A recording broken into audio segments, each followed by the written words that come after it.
बिस्मिल्लाहिर्रहमानिर्रहीम। अस्सलाम वालेकुम। उम्मीद करता हूँ आप लोग सब ठीक होंगे और बख़ैर व आफ़ियत होंगे। गुज़श्ता कुछ हफ़्तों से हम लोग देख रहे हैं कि हम अपना किस तरह एक डेटा वेयर हाउस ख़ुद बिल्ड कर सकते हैं, लेकिन ये ट्रेडिशनल अप्रोचेज़ हैं। हमने पहले ये देखा था कि हम एक्सेल के अंदर भी एक छोटा सा डेटा वेयर हाउस बना सकते हैं, जिसमें हमने पिवट टेबल को यूज़ किया था और वहाँ पे हमने लिमिटेशन ये बताई थी कि वहाँ पर हमने ये लिमिटेशन बताई थी कि एक्सेल में 1 मिलियन से ज़्यादा रोज़ आप स्टोर नहीं कर सकते, और उसकी लिमिटेशन को देखते हुए फिर हम नेक्स्ट बेटर अप्रोच के ऊपर आए थे, जो कि हमने ये डिसाइड किया था कि हम डेटा को डेटाबेस के अंदर रखना शुरू कर देंगे। और फिर उस ट्रेडिशनल डेटाबेस को हम किस तरह उसकी एप्लीकेशन, उसमें एक एप्लीकेशन डेटा वेयर हाउस की बना सकते हैं, हम उसको देख रहे थे। और ये डेटा वेयर हाउसिंग की स्कीम और ये डेटा वेयर हाउस को बिल्ड करना ये इसलिए भी ज़रूरी था ताकि हम उस प्रॉब्लम को समझ सकें कि इन डेटा वेयर हाउस के अंदर क्या प्रॉब्लम है, जिसकी वजह से हमें आजकल की मॉडर्न डेटा पाइपलाइंस जो कि बिग डेटा के इकोसिस्टम्स है, जैसे Hadoop, Apache spark, Apache Kafka के अंदर ज़ूकीपर, फिर इंजेक्शन के लिए स्कूप, इस किस्म के टूल्स की फिर हमें क्यों ज़रूरत पड़ती है। अभी हम सिर्फ उस तमहीद के ऊपर ही हैं कि हमने डेटा वेयर हाउस बनाना है और इसकी लिमिटेशन को आइडेंटिफाई करना है।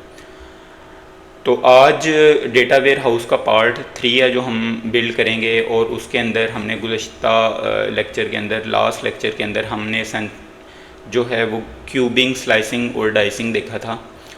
और इस लेक्चर के अंदर हम बेसिकली आज कुछ कंक्रीट प्रोडक्ट की तरफ जाएंगे कि हमने एंड टू एंड पाइपलाइन तो ये बना ली थी, अब उस पाइपलाइन को हमने एक किसी कंक्रीट प्रोडक्ट डैशबोर्ड के अंदर किस तरह विजुलाइज करना है। तो आज उस डैशबोर्ड को विजुलाइज करने के लिए जो हम टूल यूज़ करेंगे वो बेसिकली हम यूज़ करेंगे स्ट्रीमलिट को। ठीक है, हम इसके अलावा भी बेटर अप्रोचेस को यूज़ कर सकते हैं। हम MVC की तरफ भी जा सकते हैं, मॉडल व्यू कंट्रोलर के। हम कोई HTML CSS के अंदर कोई ग्राफ की लाइब्रेरीज़ वगैरह यूज़ करके हम उसको फ्रंट एंड पे दिखा दें। लेकिन क्योंकि मकसद सिर्फ ट्रेडिशनल डेटा वेयर हाउस के अंदर लिमिटेशंस को बताना है, इसलिए मैं ये एक सिंपल सा टूल यूज़ कर रहा हूँ जिसको हम स्ट्रीमलिट कहेंगे, और जिसके अंदर आपको MVC मॉडल व्यू कंट्रोलर वो एक ही जगह पर मिल जाता है। ठीक है, आपको कोई सेपरेट फ्रंट एंड के लिए कोड नहीं लिखना पड़ता, कोई सेपरेट कोई बैक एंड के लिए कोड नहीं लिखना पड़ता, बल्कि सब चीज़ें एक ही टूल के अंदर कन्फाइन करके दे दी हैं। अच्छा, इसके अलावा जिस तरह मैंने पहले भी डिस्कस किया था कि हम लोग अपना फॉर्मेट को ज़रा चेंज करेंगे, और उसमें मैं लेक्चर के एंड पर एक लाइव लेसन दिया करूँगा। वो किसी मोटिवेशनल कोई डॉक्यूमेंट्री हो सकती है या कोई लेक्चर हो सकता है, वो भी हम एट दी एंड देखेंगे। अच्छा, अब हम स्टार्ट करते हैं। एज़ यूजुअल हम अपना जो वर्चुअल एनवायरनमेंट है उसको हम एक्टिवेट कर लेते हैं, और तो CD स्मार्ट BD स्क्रिप्ट और हमने एक्टिवेट कर लिया। हम आते हैं अपनी वर्किंग डायरेक्टरी में, CD dir CD SD BD dir CD week और dir, और यहाँ पर हम अपना कोड लिखेंगे। लेकिन क्योंकि हम कह रहे हैं कि हम स्ट्रीमलिट को यूज़ करेंगे, तो हमारी क्या इस वर्चुअल एनवायरनमेंट के अंदर क्या हमारे पास स्ट्रीमलिट इंस्टॉल है? तो हम पिप लिस्ट करेंगे तो हमें यहाँ पर नज़र आ रहा है कि हमारे पास स्ट्रीमलेट इंस्टॉल नहीं है। तो हम क्या करते हैं, हम पिप इंस्टॉल स्ट्रीमलेट को यूज़ कर लेते हैं। तो सिंपल हम पिप इंस्टॉल और स्ट्रीमलेट करेंगे तो ये इंस्टॉलेशन इसकी स्टार्ट हो गई है। ये कैशे से चीज़ें उठा रहा है और कुछ वो डाउनलोड कर रहा है चीज़ें। तो हम मीनवाइल हम जो है उसको देख लेते हैं कि हमने लास्ट टाइम जो व्यूज़ बनाए थे। अच्छा, हमने अगर हमने जिस तरह बात की थी लास्ट टाइम के मटीरियलाइज्ड व्यूज़ क्या काम करते हैं कि वो अपने डेटा को एक टेबल के अंदर सेव करके रख लेते हैं और जो यूज़र की जो क्यूरी है वो आप बेस टेबल, जैसे हमारे पास ये बेस टेबल्स बने हुए थे प्रोडक्ट सेल्स, तो इनसे डेटा को फैच नहीं करता बल्कि एक स्मॉलर वर्जन जो कि स्लाइसेस की फॉर्म में हमने रखा होता है उससे डेटा को फैच कर रहा होता है और वो slices in the form of table ही पड़े हुए होते हैं हमारे डेटाबेस के अंदर। तो अब जब कोई भी क्यूरी होगी तो वो हमारी मटीरियलाइज्ड व्यूज़ को जा रही होगी, ठीक है, ना कि हमारे क्यों, क्योंकि हमारे मटीरियलाइज्ड व्यूज़ वो उन्हीं बेस टेबल्स की ही रिप्रेजेंटेशन है। अगर हमारे पास बेस टेबल के अंदर कोई डेटा नया आता है तो हम फिर मटीरियलाइज्ड व्यूज़ को रिफ़्रेश करते हैं, ठीक है। अच्छा, बहुत अगर हमने मटीरियलाइज व्यूज़ में डेटा देखना होगा तो सिंपल उसी तरह टेबल के अंदर की तरह आप व्यू ऑल रोज़ करेंगे तो आपको वो सारा डेटा नज़र आ जाएगा, ठीक है।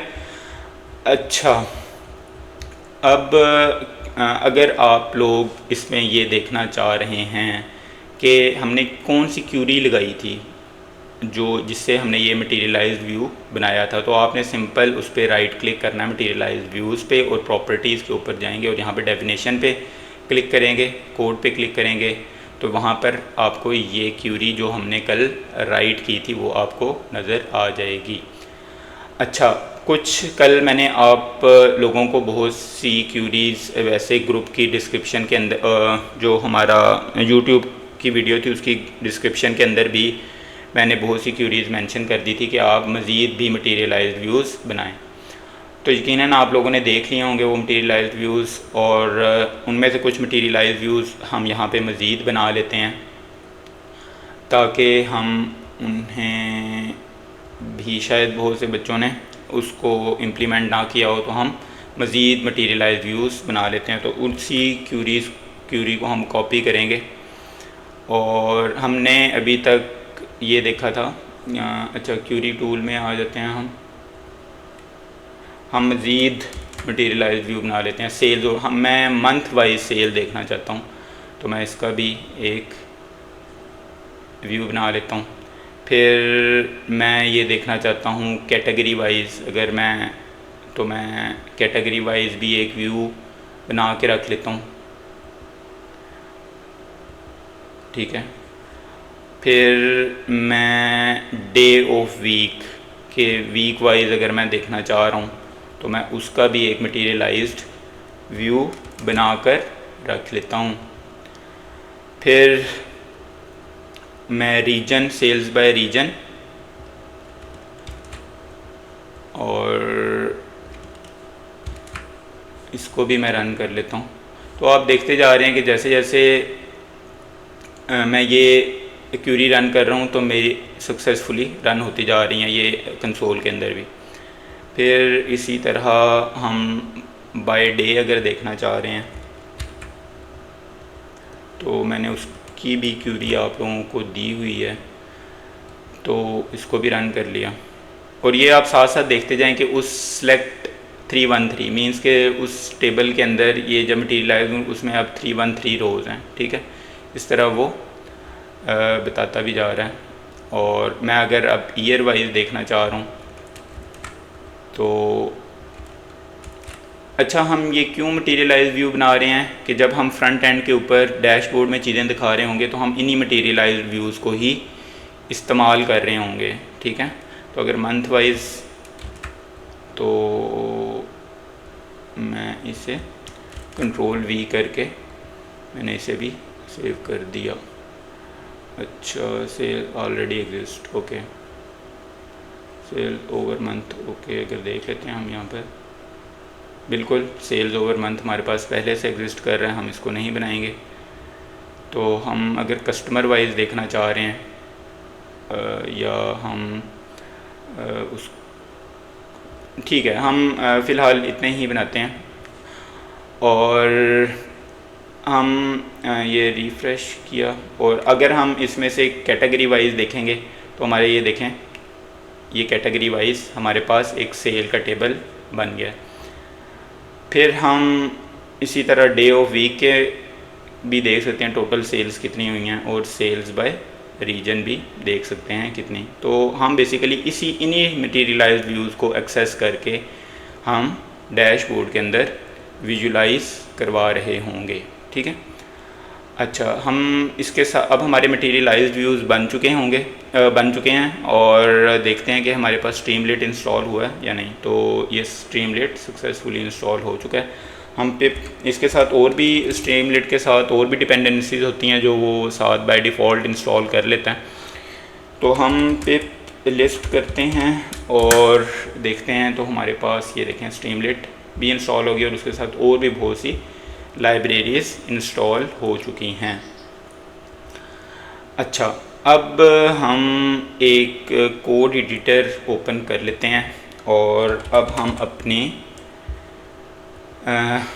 कोड की तरफ जाते हैं कि हम अपना एक कोड, हम उससे पहले एक अपनी वर्किंग डायरेक्टरी सेलेक्ट कर लेते हैं, फाइल ओपन फोल्डर, और हम यहाँ पर आए SDBD के अंदर, और इसको हमने सेलेक्ट कर लिया। हम यहाँ पर ही क्या करेंगे, एक फ़ाइल बना लेते हैं डैशबोर्ड। अब हमने क्योंकि डैशबोर्ड बनाना है तो हम dashboard.py के नाम से एक फ़ाइल बना लेते हैं।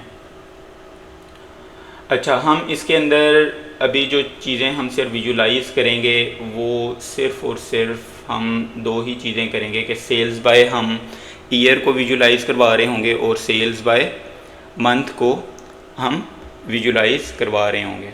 तो उसके लिए क्या ज़रूरी है कि हम सबसे पहले अपनी लाइब्रेरीज़ को इंपोर्ट कर लें। तो हम करते हैं import Streamlit as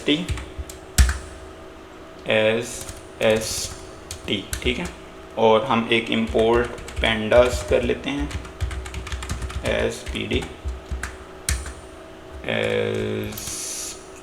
pd pd। अच्छा, हम क्योंकि हमें डेटाबेस से कनेक्शन भी इस्टेब्लिश करना होगा, तो हम SQL Alchemy को भी इंपोर्ट कर लेते हैं, और वहाँ से हम उसका कनेक्टर जो है क्रिएट इंजन वो भी हम इंपोर्ट कर लेते हैं। फिर हमने क्योंकि एसिड को भी हमने इंश्योर करना है, एसिड प्रॉपर्टी जो डेटाबेस की होती है उसको भी इंश्योर करना है, तो हम SQL Alchemy, और इसमें से हम SQL Alchemy.orm, ठीक है। ORM क्या है, ऑब्जेक्ट रिलेशनल मॉडलिंग है, कि हम क्लासेस को टेबल्स के ऊपर, डेटाबेस के टेबल के ऊपर, नेम के ऊपर मैप करते हैं, और उसके अंदर जो वेरिएबल्स होते हैं उनसे हम जो ऑब्जेक्ट्स होते हैं उनको हम मैप कर रहे होते हैं टेबल्स के एट्रीब्यूट फील्ड्स के ऊपर, ठीक है। तो इसलिए वहाँ पे ORM यूज़ होता है। तो इंपोर्ट हम क्या कर देते हैं, सेशन मेकर। तो बेसिकली ये सेशन मेकर ये डिसाइड कर रहा होता है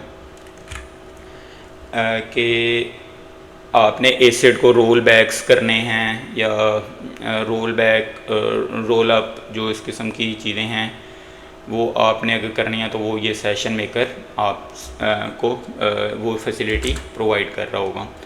अब हम डेटाबेस के साथ कनेक्शन इस्टेब्लिश करते हैं। हम कहते हैं इंजन का एक वेरिएबल बनाते हैं क्रिएट इंजन, और उसमें हम बताएंगे पहले क्या एक स्ट्रिंग हम पास कर देते हैं जिसके अंदर हम बताएंगे कि हमारा डेटाबेस पोस्ट की सीक्वल है, और उसके अंदर जो हमारा यूज़र है वो पोस्टग्रेस है, और हम पासवर्ड जो है वो सिंपल ही 1 2 3 4 5 है। @ क्योंकि हमारे पास जो डेटाबेस है वो इसी कंप्यूटर के ऊपर है, तो हम लोकल होस्ट यहाँ पे आईपी नहीं देंगे बल्कि हम कहेंगे लोकल होस्ट ही है। और 5432 ये इस पोर्ट के ऊपर डेटाबेस चल रहा है। और जो हमारा टेबल है या डेटाबेस है वो है पोस्टग्रेस 4 था आई थिंक। हम देख लेते हैं। तो पोस्टग्रेस 4 हमने यहाँ पे मेंशन कर दिया, ठीक है। हमने इंजन भी बना दिया, SQL एल्केमी के स्पेलिंग SQLALCHEMY, ठीक है, ओके, ठीक है। हम अब सेशन क्रिएट करेंगे। सेशन का एक हम वेरिएबल बना लेते हैं और रुकिएगा कैपिटल रख देते हैं, सेशन इक्वल्स टू, और वही सेशन मेकर को हम इंपोर्ट जो किया था उसके हम अंदर ये इंजन का जो वेरिएबल है उसको बाइंड कर देते हैं, ठीक है। अच्छा, ये हमारा कनेक्शन एस्टेब्लिश करने की चीज़ें हैं। फिर मैं एक सेशन का एक और वेरिएबल बना दिया और मैं उसको एक ऑब्जेक्ट हमने बना लिया सेशन का, ताकि हम इस ऑब्जेक्ट को बार बार यूज़ कर सकें। अच्छा, अभी अब हमने ये देखना है कि हम चलें कोई टाइटल हम शो करना चाह रहे हैं अपनी वेबसाइट के ऊपर, तो हम एक स्ट्रीमलेट, क्योंकि हमें ये प्रोवाइड करता है फंक्शनैलिटी, हमें फ्रंट एंड की फंक्शनैलिटी भी प्रोवाइड करता है, तो हम क्योंकि हमने स्ट्रीमलेट इंपोर्ट किया तो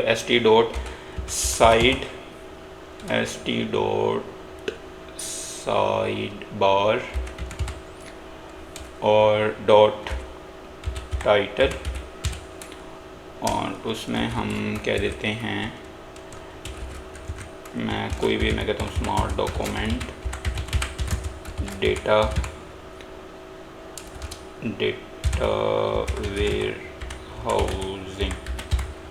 अच्छा, ये आपने ख्याल रखना है कि डेटा वेयर हाउसिंग में वेयर हाउसिंग ये एक इकट्ठा यूज़ होता है और डेटा को आप अलहदा यूज़ करते हैं। ये डेटा वेयर, बाज़ औक़ात लोग डेटा वेयर को इकट्ठा लिख देते हैं, तो ये करेक्ट टर्म जो है वो डेटा और वेयर हाउसिंग अलहदा है, ठीक है।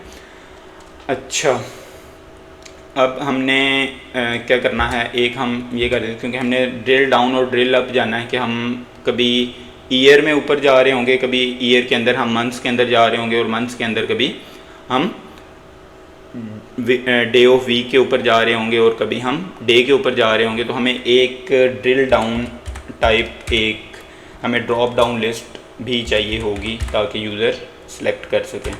तो st.sidebar डॉट सेलेक्ट बॉक्स, और हम यहाँ पे कह देते हैं, यहाँ पे हम कहते हैं कि आप सेलेक्ट करें, सेलेक्ट हम कहते हैं ड्रिल डाउन और drill up by time, by time dimension, by date dimension कर लेते हैं कि हम डेट में कभी ईयर्स में जा रहे होंगे और कभी मंथ्स के अंदर। और क्योंकि अब हमने इसके अंदर एक चीज़, क्योंकि अब हमने ये भी बताना है कि क्या चीज़ें सेलेक्ट कर सकते हैं, तो हम वो भी बता देते हैं कि ये यूज़र चीज़ें सेलेक्ट कर सकता है। क्या क्या सेलेक्ट कर सकता है? ईयर सेलेक्ट कर सकता है हम, और क्या सेलेक्ट कर सकता है? मंथ। अभी चलें हम फ़िलहाल के लिए ईयर और मंथ को ही कंसिडर कर लेते हैं, और इस तरह करके हम ठीक हो गया। इसके अलावा हम क्या देखना चाह रहे हैं? हम ये देखना चाह रहे हैं, हम स्टार्ट डेट और एंड डेट भी मेंशन कर देते हैं कि अगर हम किसी ईयर के अंदर हम कोई स्टार्ट डेट और एंड डेट को देखना चाह रहे हैं, इस डेट से इस डेट तक आप बताएंगे क्या सेल्स हुई हैं। तो मैं कह देता हूँ स्टार्ट डेट का एक वेरिएबल बना लेता हूँ, और उसके अंदर st.sidebar dot date input dot date input और मैं कहता हूँ जी, अब ये डेट इनपुट ये आपको कैलेंडर दे देगा, ठीक है। हम अभी इसको रन भी करके देखते हैं। स्टार्ट डेट और पी डॉट हम इसको एक डेट टाइम के अंदर भी कन्वर्ट कर लेते हैं, क्योंकि वो स्टार्ट डेट को एज ए स्ट्रिंग उठा रहा होगा, लेकिन हम उसको डेट टाइम के अंदर कन्वर्ट कर देते हैं, डेट डेटा टाइप के अंदर कन्वर्ट करते हैं टू डेट। आई थिंक कि मेरे पास पेंडास भी इंस्टॉल नहीं है, हम यहाँ पे मीनवाइल पेंडास भी इंस्टॉल कर लेते हैं, इसीलिए वो इंटेलिसेंस में पेंडास को शो नहीं कर रहा शायद। Okay, it's already installed. अच्छा, P D dot to date time, ठीक है। और डेट टाइम और इसके अंदर हम कोई बाय डिफ़ॉल्ट एक वैल्यू देते हैं कि इस तरह हम पहले कह देते हैं 2023 और हम मंथ दे देते हैं, क्योंकि पाकिस्तान में पहले दरमियान में मंथ होता है और फिर एंड पे ईयर होता है। हम एक डिफ़ॉल्ट सी वैल्यू भी यहाँ पर पास कर देते हैं। फिर एक इसी को हम control C control V start date है, हम एक एंड डेट भी दे देते हैं कि हमें इस एंड अंडरस्कोर एंड डेट भी हो गया, ठीक है। तो हम यहाँ पे एक साइड बार की शायद स्पेलिंग मिस्टेक हो गई, साइड बार और यहाँ पे कह देते हैं एंड डेट और हम यहाँ पर एंड डेट बाय डिफ़ॉल्ट कह देते हैं 31 और 12, ठीक है। अच्छा, हम इसको ज़रा रन करके देखते हैं कि क्या अभी तक हम ये सक्सेसफुली चल रहा है या नहीं। हमने डैशबोर्ड, तो इसको रन किस तरह करना है, अब आपने इसको रन करने के लिए हम Streamlit run dashboard tab press करें, कंप्लीट हो जाएगा, इंटर करें और मैं चलें Pro94 मुझसे पहले वो ईमेल मांग रहा है। ओके, ये हमारे पास आ गया। मैं इसे क्रोम में, अच्छा ठीक, तो ये देखें हमारे पास एक वो टाइटल आ गया जिस तरह डैशबोर्ड होता है और वहाँ से मैं ड्रॉप डाउन के अंदर ईयर और मंथ सेलेक्ट कर पा रहा हूँ, ठीक है। यहाँ पे आप देखेंगे हमने स्टार्ट डेट और एंड डेट बनाया था, तो हमारे पास वो स्टार्ट डेट और एंड डेट के इस डेट के दौरान मुझे ईयर वाइज बता दें कि मेरी सेल्स कितनी हुई है, ठीक है। अच्छा, अभी हमने ये देख लिया है कि हमने कोई भी फ्रंट एंड के ऊपर कोई भी चीज़, अगर हमने कोई UI UX लगाना है, यूज़र इंटरफेस लगाना है, तो वो हम किस तरह लगा रहे होंगे कि सिंपल हम जो साइड बार हमने कहा, तो ये साइड बार आ गई, ठीक है, साइड नेविगेशन बार आ गई। में हमने ड्रॉप डाउन सेलेक्ट बॉक्स उसके अंदर लगाया, तो ड्रॉप डाउन नहीं होता, वहाँ पे सेलेक्ट बॉक्स उसको कहता है। और फिर एक साइड बार के अंदर हमने डेट इनपुट के अंदर बेसिकली कैलेंडर आ जाएगा आपका, और उसमें आप एक बाय डिफ़ॉल्ट जो डेट थी, हमने देखे हैं वो बाय डिफ़ॉल्ट जो डेट हमने पास की थी 1 जनवरी, तो वो भी उसके अंदर प्लेस होल्डर के अंदर बाय डिफ़ॉल्ट आ रही है। एक मिनट में हम देख लेते हैं कितना लेक्चर हो गया है, इस वक्त कितने मिनट्स हो गए, 23 मिनट्स हुए हैं। अच्छा ओके, अभी हम जा सकते हैं आगे भी। अच्छा, अब हम एक और काम कर लेते हैं, क्योंकि हमने डेटा को फेच करके लाना है, तो हम फेच का एक फंक्शन भी बना लेते हैं। हम एक यहाँ पे मेरे को ग्लोबली डिफ़ाइन कर देते हैं कि हम एक फंक्शन बनाते हैं डेफ, और उसको कहते हैं फेच डेटा। फेच डेटा कहाँ से फेच डेटा करके लाए? हमारे डेटाबेस से। तो फेच डेटा और हम पास कर देते हैं क्यूरी, जो भी क्यूरी यूज़र लिखेगा हम उसको एज एन आर्गूमेंट यहाँ पर पास कर देंगे इस फंक्शन के अंदर। जब इस फंक्शन को कॉल करेंगे विद इंजन, क्योंकि हमारे पास इंजन का ऊपर हमने वेरिएबल, हम कह रहे हैं इस इंजन को यूज़ करते हुए डॉट कनेक्ट करें हमारे डेटाबेस के साथ एज कनेक्शन। हम उसको एक वेरिएबल के अंदर भी स्टोर कर लेते हैं, उसको हम एज ए एलियस के तौर पे यूज़ कर रहे होंगे, ठीक है। अच्छा, अब हम आ जाते हैं और रिटर्न क्या करना है उसने, रिटर्न वो करेगा pd.read_sql,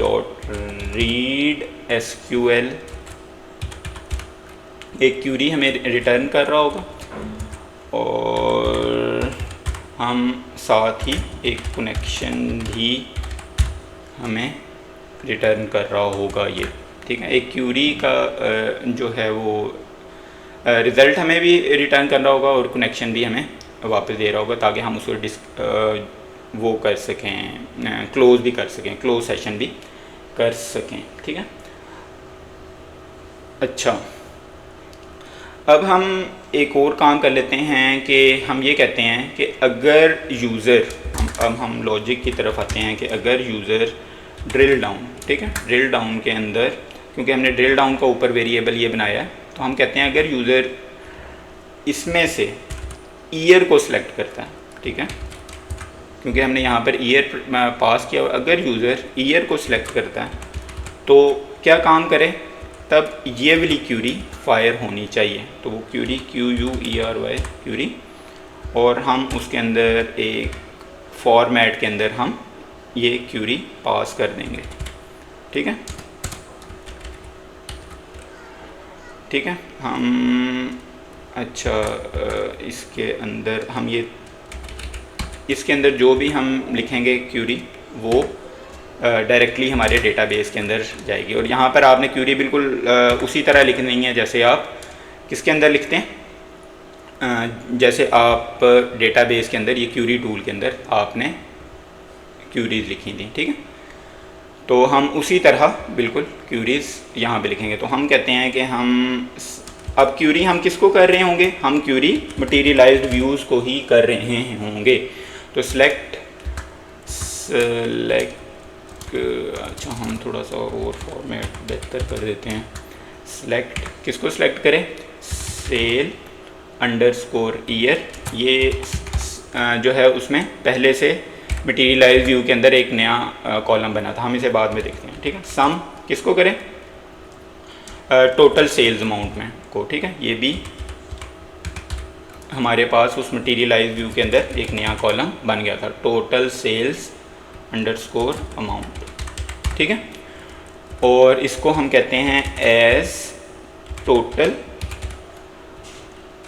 सेल्स अंडरस्कोर अमाउंट, ठीक है। और हम काउंट भी कर लेते हैं, एक मिनट, इसको काउंट भी कर लेते हैं हम, काउंट, अच्छा COUNT काउंट,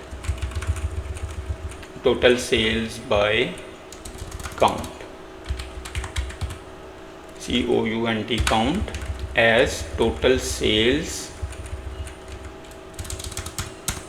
काउंट, ठीक है।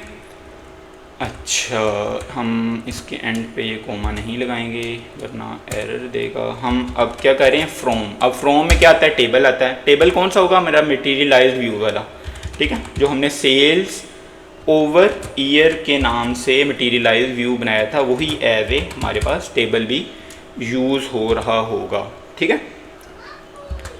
अच्छा, हम फिर ये भी बताना चाहते हैं कि where sale year, sale underscore year between,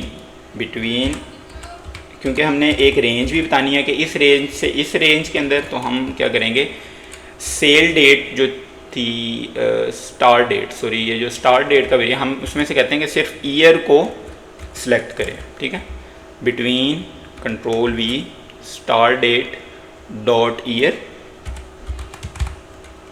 ठीक है, एंड हम दे देते हैं कंट्रोल V डॉट ईयर, ठीक है। हम यहाँ पर आ जाते हैं और एंड डेट दे देते हैं, ठीक है, क्योंकि एंड स्टार्ट डेट और एंड डेट का हमारे पास वेरिएबल ये ऊपर डिफाइन किया था हमने, ठीक है।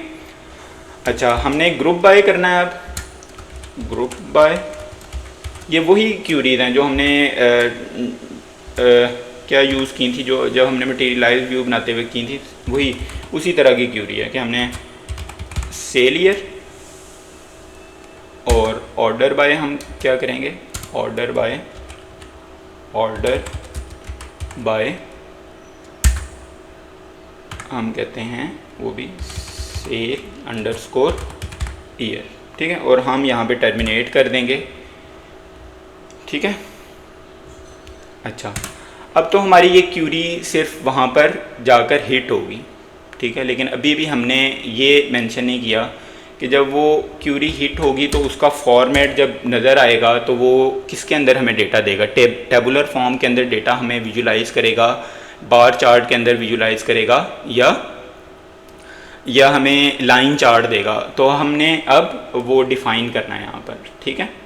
तो उसके लिए हम क्या करते हैं, हम उसमें ये अब डिफ़ाइन करेंगे कि जब भी डेटा फैच होकर आए तो आपने इसको पहले तो विजुलाइज कर देना है, ठीक है, कि इसके जो डेटा फैच करके आ रहे हैं उसके अंदर कॉलम्स कौन कौन से हैं, और फिर उस डेटा को विजुलाइज करने के बाद हम ये देखना चाहते हैं कि उस डेटा को किसमें विजुलाइज कर दे, एक काइंड ऑफ बार चार्ट के अंदर विजुलाइज कर दे, ठीक है। तो मैं कहता हूँ इफ़ ड्रिल डाउन, अगर ईयर सेलेक्ट हुआ है, अगर ईयर सेलेक्ट हुआ है तो हम क्या करें, st डॉट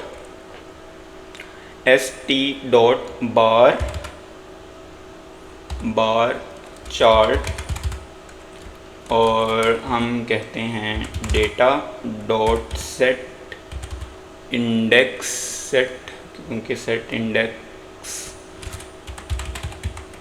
इंडेक्स, और हम उसमें सेट इंडेक्स मीन्स कि आप रो में किसको रखना चाह रहे हैं और कॉलम्स में किसको रखना चाह रहे हैं, ठीक है। या आप ये कह दें कि आपने एक्स एक्सिस पे, ग्राफ के अंदर एक्स एक्सिस को किसको शो करना और वाई एक्सिस पे किसको शो करना है। तो मैं एक्स एक्सिस पे कहता हूँ जी मेरे जो ईयर्स हैं वो नज़र आ रहे हैं, सेल अंडरस्कोर ईयर, और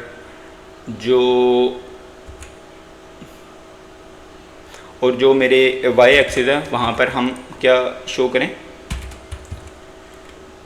टोटल सेल्स अमाउंट, जो हमारी टोटल सेल्स अमाउंट थी ये वाली, ठीक है, हम इसको शो कर देते हैं,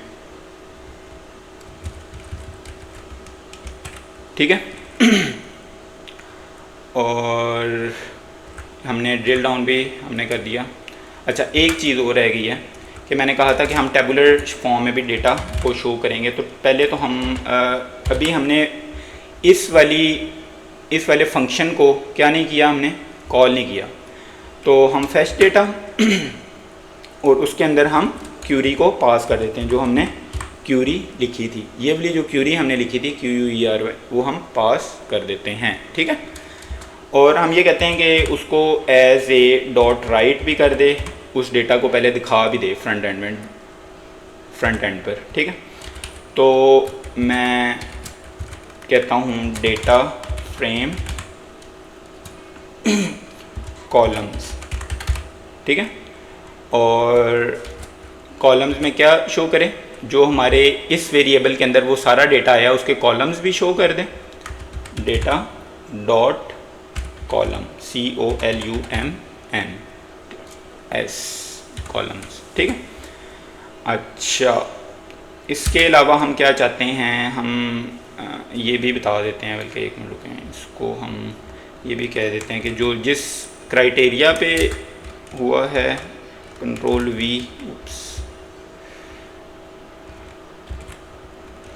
V और सेल्स ड्रिल डाउन बाय, मैं इसको हैश करके थोड़ा सा, sales data drill down by, किस क्राइटेरिया पे ड्रिल डाउन हो रहा है, कि वो ईयर वाइज हो रहा है, मंथ वाइज हो रहा है, या किस तरह वो डेटा हो रहा है। तो मैं कहता हूँ बाय, और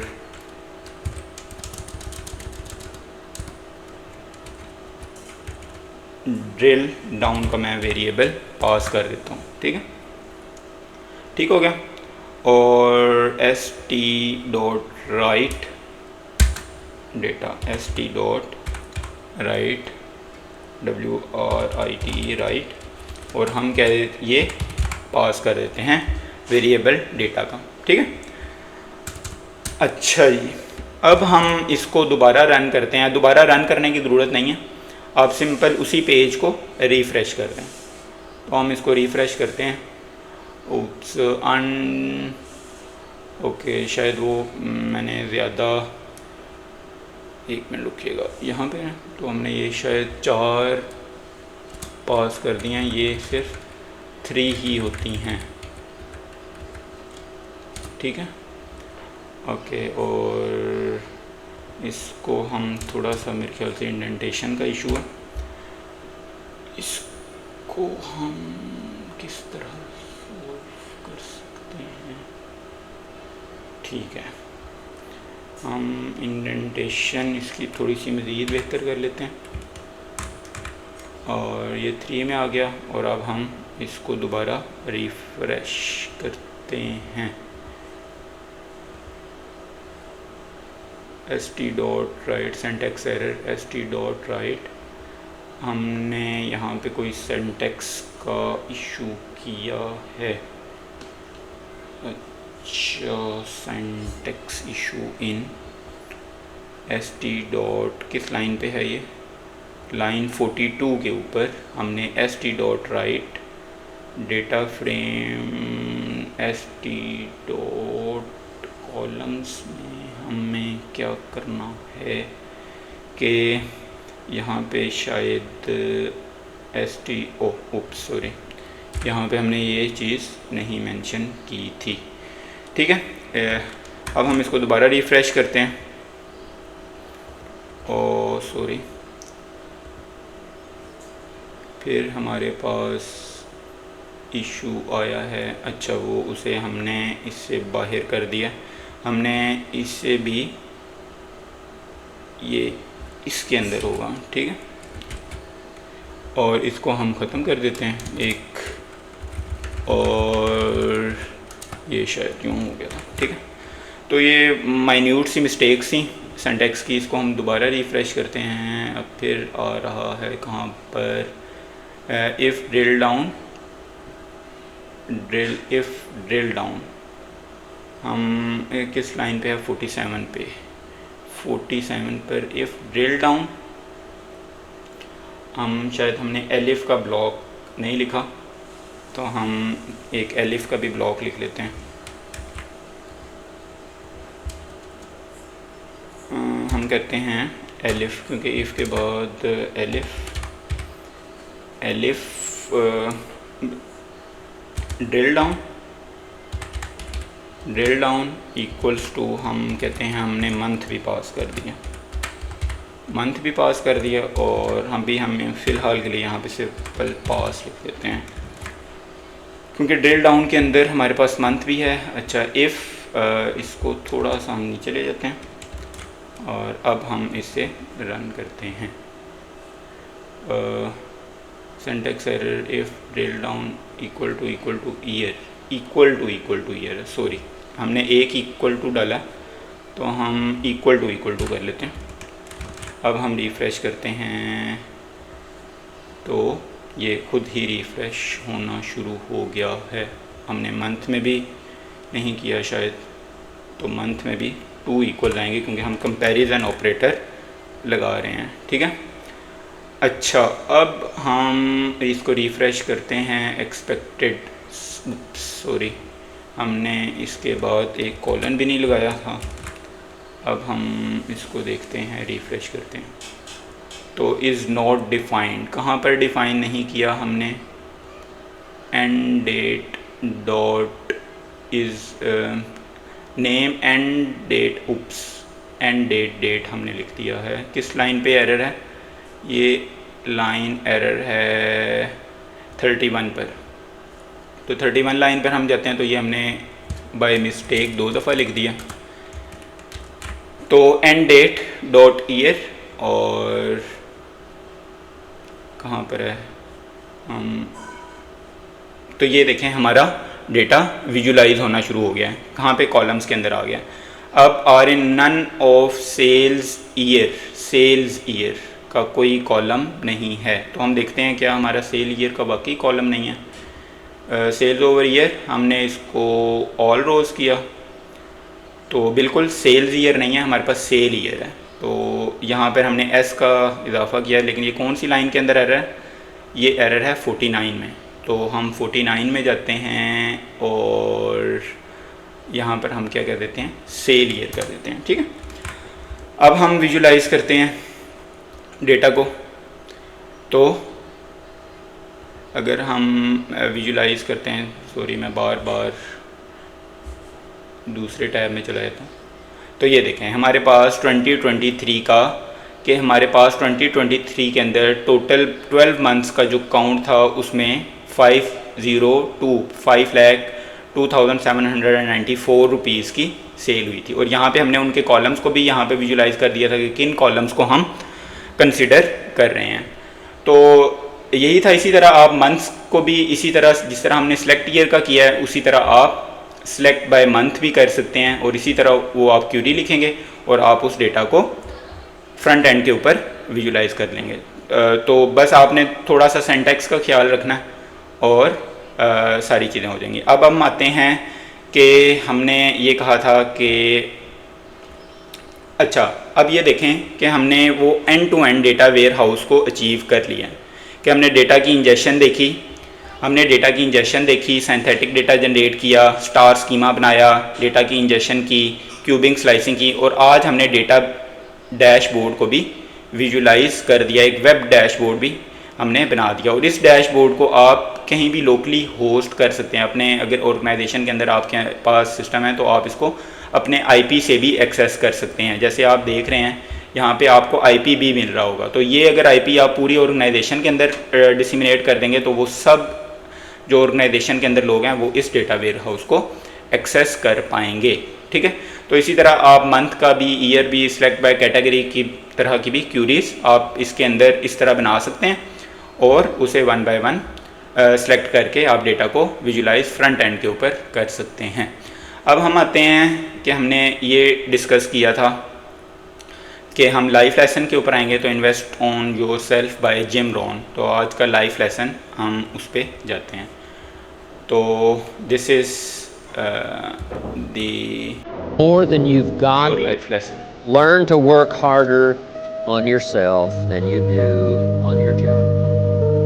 That's the simple philosophy that changed my life forever starting age 25. If you work hard on your job, you can make a living, which is fine.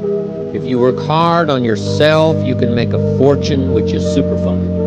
I didn't mind working hard on my job, but things didn't seem to change that much. Then I started working hard on myself. So let me put it in a philosophical phrase now. This is worth the price of whatever it costs for you to be here today. Here it is. Success is something you attract. Success is not something you pursue. It's something you attract by becoming attractive. And the whole scope of this we call now personal development. You can have more than you've got because you could become more than you are. If you can multiply your value by 3, by 5, you can easily multiply your income by 3, by 5, by 10. But the key to doing it is to work hard on yourself. Now, that's why I mentioned this personal development part is learning multiple skills. If it would serve you, multiple languages. Okay. Working hard on yourself. You know, people are fun to work with. The key sometimes it's not fun to work with is yourself. How come I'm reluctant when I should be excited? Right? You just go through this dilemma. The work we do is fairly easy. Mr. Schoaf, my first mentor, taught me. The world is mostly full of real nice people. In fact, he said there's only about 11 or 12 real nasty, miserable, horrible people in the whole world. Now, he said they move around a lot. So you're bound to find one once in a while. But if you found one, you say, hey, there's only 11 more like you, I can handle that. There's not 1,000. But here's the big challenge, working hard on yourself. Personality and temperament and mindset, talked about culture, all the stuff necessary to individually be responsible, be a growing, attractive, powerful, skillful, communicating human being.